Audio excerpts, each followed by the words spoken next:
Hey guys, welcome to Myth and Fact Series 1. இன்னையோட myth என்னன்னா work out பண்றதுக்கு முன்னாடி வார்ம் அப் தேவையில்லைன்னு சொல்றாங்க. Let's break down the myth. இப்போ நல்ல ஒரு வின்டர் சீசன், காலையில நேரத்தில் காரை எடுத்துட்டு ஸ்பீடாக ஓட்டிட்டு போகிறோம். என்ன ஆகும், கார் திடீர்னு வியர்டான சவுண்டு கொடுக்க ஆரம்பிச்சிடும். அப்படி இல்லைன்னா திடீர்னு ஸ்டாப் ஆகி கூட நிற்கலாம்.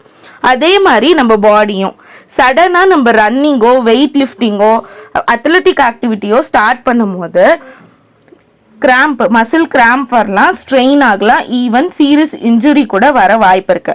ஃபேக்ட் என்னன்னா, வார்ம் அப் ஸ்கிப் பண்ணுறதுனால இன்ஜுரிஸ்க்கான ரிஸ்க் அதிகமாக இருக்கு. அத்லட்டாக இருந்தால் பர்ஃபார்மன்ஸ் லெவல் குறைய கூட வாய்ப்பு இருக்கு. ஸோ வார்ம் அப் ரொம்ப இம்பார்ட்டன்ட். வார்ம் அப் பண்ணுறதுனால பாடியில் பிளட் ஃப்ளோ அதிகமாகி மசில் ஃப்ளெக்சிபிலிட்டி இம்ப்ரூவ் ஆகுது. அதே மாதிரி இன்ஜுரி லெவலும் குறைய வாய்ப்பு இருக்கு. இந்த மாதிரி உங்கள் ஃப்ரெண்ட்ஸ் யாராவது வார்ம் அப் ஸ்கிப் பண்ணிட்டு எக்ஸசைஸ் பண்ணியிருக்காங்களா அப்படின்னு கீழே கமெண்ட்ல சொல்லுங்க.